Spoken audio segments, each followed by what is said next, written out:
ಎಲ್ಲರಿಗೂ ನಮಸ್ಕಾರ ಸ್ನೇಹಿತರೆ, welcome back to my YouTube channel. So ಇವತ್ತಿನ ಒಂದು ವಿಡಿಯೋ ಬಂದ್ಬಿಟ್ಟು, ನಾವು ಮನೆಯಲ್ಲಿ ಎಷ್ಟೇ ಪೂಜೆ ಪುನಸ್ಕಾರಗಳು ಮಾಡಿದ್ರು ಮನೆ ಏಳಿಗೆ ಆಗುತ್ತಿಲ್ಲ ಯಾಕೆ ಅಂತ ನೀವು ಯೋಚನೆ ಮಾಡ್ತಾ ಇದ್ದೀರಾ?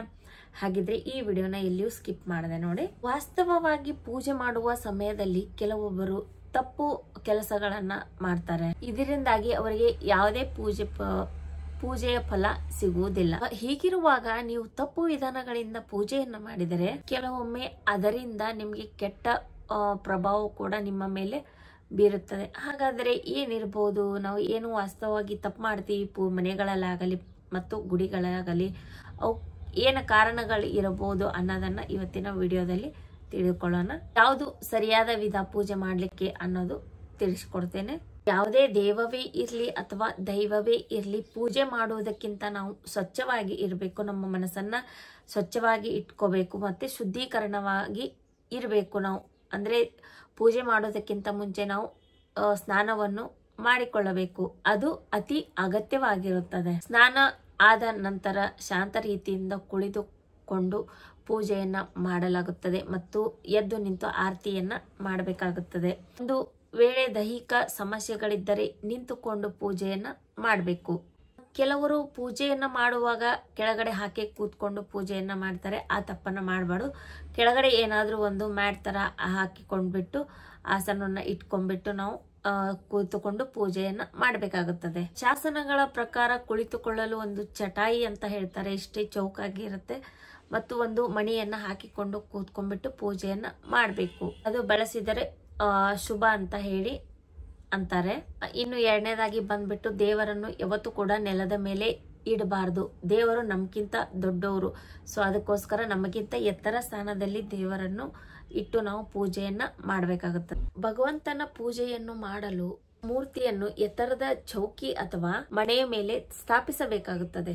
ಅಷ್ಟೇ ಅಲ್ಲದೆ ದೇವರ ಕೋಣೆಯಲ್ಲಿ ಎಂದಿಗೂ ಕೂಡ ದೇವರ ಮೂರ್ತಿಗಳನ್ನು ಗೋಡೆಗೆ ಹೊರಗಿಸಿ ಇಡಬಾರದು. ಪೂಜೆ ಮಾಡುವಾಗ ನಮ್ಮ ಮುಖ ಉತ್ತರ ದಿಕ್ಕಿಗೆ ಮತ್ತು ಪೂರ್ವ ದಿಕ್ಕಿನೆಡೆಗೆ ಇರಬೇಕು. ಮನೆಯಲ್ಲಿಯೇ ಇರಲಿ ಅಥವಾ ದೇವರ ಗುಡಿಯಲ್ಲಿಯೇ ಇರಲಿ, ನಾವು ಪೂಜೆ ಎಲ್ಲ ಮುಗಿದ ಮೇಲೆ ನಾವು ದೇವರಿಗೆ ಕ್ಷಮೆಯನ್ನ ಯಾಚಿಸಬೇಕು, ಕೇಳಬೇಕು. ಇದರಿಂದಾಗಿಯೇ ಭಗವಂತ ತಿಳಿದು ಅಥವಾ ತಿಳಿದೇ ಮಾಡಿದ ತಪ್ಪುಗಳನ್ನ ಭಗವಂತ ಕ್ಷಮಿಸುತ್ತಾನೆ. ಇನ್ನು ನೆಕ್ಸ್ಟ್ ಮೂರನೇದಾಗಿ ಬಂದ್ಬಿಟ್ಟು, ದೇವರು ಯಾವಾಗ್ಲೂ ಕೂಡ ಈಶಾನ್ಯ ದಿಕ್ಕಿನಲ್ಲಿಯೇ ಇರಬೇಕು ಮತ್ತು ಮನೆಯಲ್ಲಿ ಒಂದು ಮೂರ್ತಿ ಮಾತ್ರ ಇರಬೇಕು. ಜಾಸ್ತಿ ಮೂರ್ತಿಗಳನ್ನ ಇಡಬಾರ್ದು. ಹಾಗೆ ದೇವರ ಕೋಣೆಯಲ್ಲಿ 9 ಇಂಚಿಗಿಂತ ಹೆಚ್ಚಿನ ಮೂರ್ತಿಯನ್ನ ಎತ್ತರಕ್ಕೆ ಇರೋ ಮೂರ್ತಿಗಳನ್ನ ಇಡೋಕೆ ಹೋಗಬಾರದು. 9 ಇಂಚಿಗಿಂತ ಹೆಚ್ಚು ದೊಡ್ಡ ಮೂರ್ತಿ ಯಾಕೆ ಮನೆಯಲ್ಲಿ ಇರಬಾರ್ದು ಅಂದ್ರೆ, ಇದಕ್ಕಿಂತ ಹೆಚ್ಚಿನ ದೊಡ್ಡದ ಮೂರ್ತಿ ದೇವಸ್ಥಾನದಲ್ಲಿ ಇರಬೇಕು. ಮತ್ತು ಬೆಡ್ರೂಮ್ ನಲ್ಲಿ ಬೆಡ್ರೂಮ್ ಸೈಡ್ ಅಲ್ಲಿ ಯಾವತ್ತೂ ಕೂಡ ಮೂರ್ತಿಗಳನ್ನ ಇಡೋದಾಗ್ಲಿ ಮಾಡಕ್ ಹೋಗ್ಬೇಡಿ ಮತ್ತು ದೇವರ ಕೋಣೆಯನ್ನ ಮಾಡೋಕೆ ಹೋಗ್ಬೇಡಿ.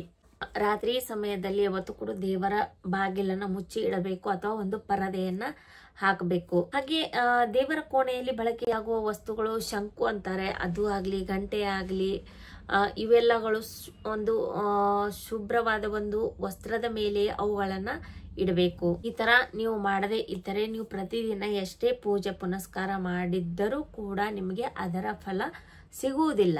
ನೆಕ್ಸ್ಟ್ 4ನೇದಾಗಿ ಬಂದ್ಬಿಟ್ಟು, ಶಾಸ್ತ್ರಗಳ ಪ್ರಕಾರ ದೇವರ ಗುಡಿಯಲ್ಲಾಗಲಿ ಮತ್ತು ಮನೆಯಲ್ಲ ಆಗಲಿ ಸೂರ್ಯಾಸ್ತದ ನಂತರ ಯಾವುದೇ ಪೂಜೆಯನ್ನ ಮಾಡಬಾರದು. ಅಂದ್ರೆ ಶಂಕು ಊದುವುದಾಗಲಿ ಗಂಟೆ ಶಬ್ದ ಆಗಲಿ ಇದು ಯಾವುದು ಕೂಡ ಕೇಳಿಸಬಾರದು.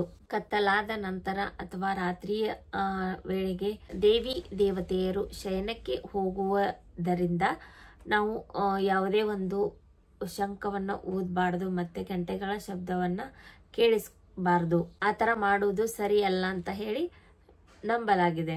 ಈ ವಿಷಯವನ್ನು ಎಲ್ಲರೂ ನೆನಪಿನಲ್ಲಿ ಇಟ್ಟುಕೊಳ್ಳಿ. ಮುಂಜಾನೆ ಸೂರ್ಯಾಸ್ತದ ನಂತರ ಮತ್ತು ರಾತ್ರಿ ಹೊತ್ತು ಮುಳುಗಿದ ಮೇಲೆ ಯಾವತ್ತೂ ಕೂಡ ಶಂಖದ ಧ್ವನಿ ಶಬ್ದವನ್ನ ಮತ್ತು ಗಂಟೆಯ ಶಬ್ದವನ್ನ ಕೇಳಿಸೋಕೆ ಹೋಗಬೇಡಿ. ಅದರಿಂದ ನಿಮ್ಗೆ ಯಾವುದೇ ಫಲ ಸಿಗುವುದಿಲ್ಲ. ಆ ತರ ಮಾಡೋದು ಶಾಸ್ತ್ರದ ಪ್ರಕಾರ ತಪ್ಪಾಗುತ್ತೆ. ಇನ್ನು 5ನೇದಾಗಿ ಬಂದ್ಬಿಟ್ಟು, ಕೆಲವೊಬ್ಬರು ಪೂಜೆಯನ್ನ ಮಾಡೋದಕ್ಕಿಂತ ಮೊದಲು ದೀಪವನ್ನ ಹಚ್ಚುತ್ತಾರೆ ಮತ್ತು ಧೂಪವನ್ನ ಅಷ್ಟೇ ಆಮೇಲೆ ಹಚ್ಚುತ್ತಾರೆ. ಪೂಜೆ ಮಾಡುವಾಗ ಧೂಪವನ್ನು ಮಾತ್ರ ಹಾಕ್ತಾರೆ. ಶಾಸ್ತ್ರದ ಪ್ರಕಾರ ಇದು ತಪ್ಪು ವಿಧಾನವಾಗಿದ್ದರೂ ಪೂಜೆ ಮಾಡುವ ಮೊದಲು ದೀಪವನ್ನು ಹಚ್ಚುವುದು ಅನಿವಾರ್ಯವಾಗಿರುತ್ತದೆ. ಹಾಗಾಗಿ ಪೂಜೆ ಮಾಡೋಕ್ಕಿಂತ ಮುಂಚೆ ದೀಪವನ್ನು ಹಚ್ಚದಿದ್ದರೆ ನಿಮ್ಮ ಯಾವುದೇ ಒಂದು ಮಂತ್ರ ಆಗ್ಲಿ ಹಾಡಾಗ್ಲಿ ಭಗವಂತನಿಗೆ ಹೋಗಿ ಮುಟ್ಟುವುದಿಲ್ಲ. ಇನ್ನು ಈಗಿನ ಕಾಲದಲ್ಲಂತೂ ನಿಮ್ಗೆ ಗೊತ್ತೇ ಇದೆ, ಅಗರಬತ್ತಿಗಳನ್ನ ಹಚ್ಚಲಾಗುತ್ತದೆ. ಅಗರಬತ್ತಿಗಳನ್ನ ಹಚ್ಚುವುದರಿಂದ ಅಶುಭವಾಗುತ್ತದೆ. ಯಾಕೆಂದರೆ ಅಗರಬತ್ತಿಗಳನ್ನ ಬಿದಿರಿನ ಒಂದು ಗಡ್ಡಿಗಳಿಂದ ಮಾಡಿರ್ತಾರೆ, ಅದು ಅಶುಭ ಅಂತ ಹೇಳ್ತಾರೆ. ಯಾಕಂತಂದ್ರೆ ಶಾಸ್ತ್ರಗಳ ಪ್ರಕಾರ ಊದಿನ ಕಡ್ಡಿಯನ್ನ ಹಚ್ಚುವುದು ತಪ್ಪು ಅಂತ ಹೇಳ್ತಾರೆ. ಸೊ ಊದಿನ ಕಡ್ಡಿಯ ಅಗರಬತ್ತಿಯ ಬದಲಾಗಿ ನಾವು ಒಂದು ದೀಪವನ್ನ ಹಚ್ಚಿದ್ರೆ ಆಗುತ್ತದೆ. ಇನ್ನು ನೆಕ್ಸ್ಟ್ 6ನೇದಾಗಿ ಬಂದ್ಬಿಟ್ಟು, ನೀವು ಯಾವುದೇ ಒಂದು ದೇವಸ್ಥಾನಕ್ಕೆ ಹೋದಾಗ ಅಲ್ಲಿ ನಿಮ್ಗೆ ಏನೇ ಒಂದು ಪ್ರಸಾದ ಕೊಟ್ಟರು ಅಲ್ಲೇ ತಿಂದು ಬರಬೇಕು, ಅದನ್ನ ಮನೆಗೆ ತರಬಾರ್ದು. ಅಲ್ಲೇ ತಿಂದು ಬಂದರೆ ಅದು ಶುಭ ಅಂತ ಹೇಳ್ತಾರೆ. ಹಾಗೆ ನೀವು ದೇವಸ್ಥಾನಕ್ಕೆ ಹೋದಾಗ ಒಮ್ಮೆ ಆದರೂ ಗಂಟೆಯನ್ನು ಬಾರಿಸಲೇಬೇಕು. ಮಾನ್ಯತೆಯ ಪ್ರಕಾರ ಗಂಟೆಗಳನ್ನು ಬಾರಿಸುವುದರಿಂದ ಅಥವಾ ದೇವರ ಗುಡಿಗಳಲ್ಲಿ ಶಂಖಗಳನ್ನು ಊದುವುದರಿಂದ ಅಥವಾ ಮನೆಯಲ್ಲಿ ಪೂಜೆಯನ್ನು ಮಾಡುವಾಗ ಶಂಖವನ್ನು ಊದುವುದರಿಂದ ನಿಮ್ಮ ಒಂದು ಪ್ರಾರ್ಥನೆ ಏನೇ ಇರುತ್ತೋ ಅದು ನೇರವಾಗಿ ದೇವರಿಗೆ ತಟ್ಟುತ್ತದೆ. ಮತ್ತು ಶಂಖನಾದದಿಂದ ಮನೆಯಲ್ಲಿ ಸಕಾರಾತ್ಮಕ ಶಕ್ತಿ ಹೆಚ್ಚಿಸುತ್ತದೆ. ಇನ್ನು ನೆಕ್ಸ್ಟ್ 7ನೇದಾಗಿ ಬಂದ್ಬಿಟ್ಟು, ಪೂಜೆಯನ್ನು ಮಾಡುವಾಗ ದೀಪದಿಂದ ದೀಪವನ್ನ ಹಚ್ಚಬಾರದು.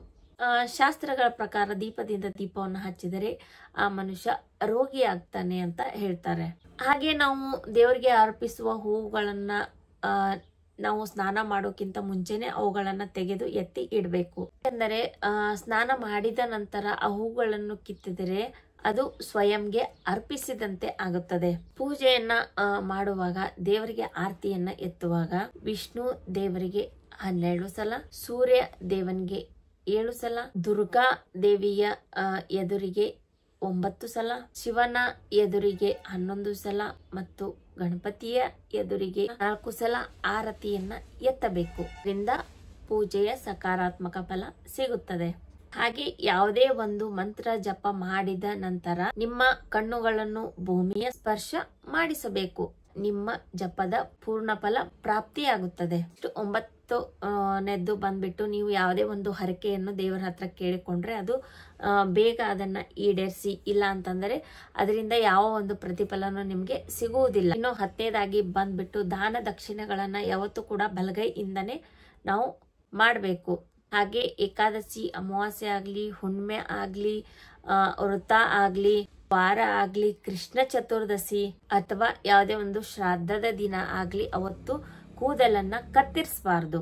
ಜನಿವಾರವನ್ನು ಹಾಕುವವರು ಯಾವುದೇ ಪೂಜೆ ಪುನಸ್ಕಾರ ಮಾಡುವಾಗಲೂ ಯಜ್ಞೋಪವಿತವನ್ನು ಹಾಕದೆ ಮಾಡುವುದರಿಂದ ನೀವು ಮಾಡುವ ವೃತ, ಪೂಜೆ, ಅನುಷ್ಠಾನಗಳ ಫಲ ನಿಮಗೆ ಸಂಪೂರ್ಣವಾಗಿ ಸಿಗುವುದಿಲ್ಲ, ಅದು ನಿಷ್ಫಲವಾಗುತ್ತದೆ. ಹಿಂದೂ ಧರ್ಮದ ಪ್ರತಿಯೊಬ್ಬರ ಮನೆಯಲ್ಲಿಯೂ ಗಂಗಾ ಜಲವನ್ನು ಅಂದರೆ ಕಾಶಿ ತೀರ್ಥವನ್ನು ಇಡಲಾಗುತ್ತದೆ. ಆದರೆ ಗಂಗಾ ಜಲವನ್ನು ಎಂದಿಗೂ ಕೂಡ ಪ್ಲಾಸ್ಟಿಕ್, ಅಲ್ಯೂಮಿನಿಯಂನಂತಹ ಅಪವಿತ್ರ ಧಾತುಗಳಲ್ಲಿ ಇಡಬಾರದು. ಬದಲಾಗಿ ಗಂಗಾ ಜಲವನ್ನು ತಾಮ್ರದ ಪಾತ್ರೆಯಲ್ಲಿ ಇಡಬೇಕು. ಅದರಿಂದ ನಮಗೆ ಶುಭ ಸಿಗುತ್ತದೆ ಮತ್ತು ನಮ್ಮ ಒಂದು ಫಲ ಸಿಗುತ್ತದೆ. ಇನ್ನು 12ನೇದಾಗಿ ಬಂದ್ಬಿಟ್ಟು, ಪ್ರತಿದಿನ ಲಕ್ಷ್ಮೀ ಸ್ತೋತ್ರ ಅಥವಾ ಕನಕಧಾರ ಸ್ತೋತ್ರವನ್ನು ನಾವು ಪಠಿಸಬೇಕು.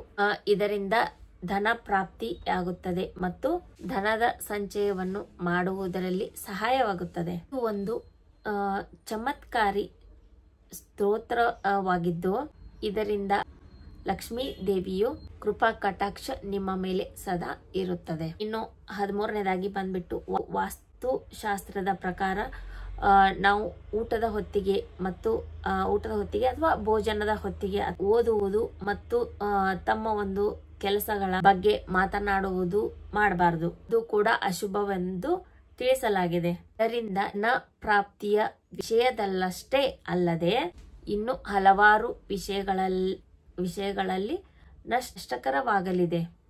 ಅರ್ಥ ಆಯ್ತು ಅಂತ ಅನ್ಕೊಂಡಿದ್ದೀನಿ. ಸೊ ಇವುಗಳನ್ನೆಲ್ಲ ನಾವು ಮಾಡೋಕೆ ಹೋಗಬಾರ್ದು, ಯಾವಾಗ ಮಾಡಬಾರ್ದು ಅಂತ ಹೇಳಿಕೊಟ್ಟಿದ್ದೇನೆ. ಸೊ ಅದಕ್ಕೋಸ್ಕರ ಪೂಜೆ ಮಾಡುವಾಗ ಇವುಗಳನ್ನೆಲ್ಲ ತಪ್ಪದೇ ನೀವು ಪಾಲಿಸಿದರೆ ಪೂಜೆಯ ಪ್ರತಿಫಲ ನಿಮಗೆ 100% ಸಿಕ್ಕೇ ಸಿಗುತ್ತದೆ ಅಂತ ಹೇಳ್ತಾ ಈ ವಿಡಿಯೋನ ಎಂಡ್ ಮಾಡ್ತಾ ಇದ್ದೀನಿ. ದಯವಿಟ್ಟು ನನ್ನ ಚಾನಲ್ ಸಬ್ಸ್ಕ್ರೈಬ್ ಮಾಡ್ಕೊಳ್ಳಿ, ಹಾಗೆ ಒಂದು ಲೈಕ್ ಕೊಡಿ, ಹಾಗೆ ಒಂದು ಕಮೆಂಟನ್ನು ಹಾಕಿ ಅಂತ ಕೇಳ್ಕೊತೇನೆ ನಿಮ್ಮ ಹತ್ರ. ಬಾಯ್ ಬಾಯ್ ಸ್ನೇಹಿತರೆ, ಮತ್ತೆ ನಾನು ನಿಮಗೆ ಮುಂದಿನ ವಿಡಿಯೋದಲ್ಲಿ ಸಿಗ್ತೇನೆ.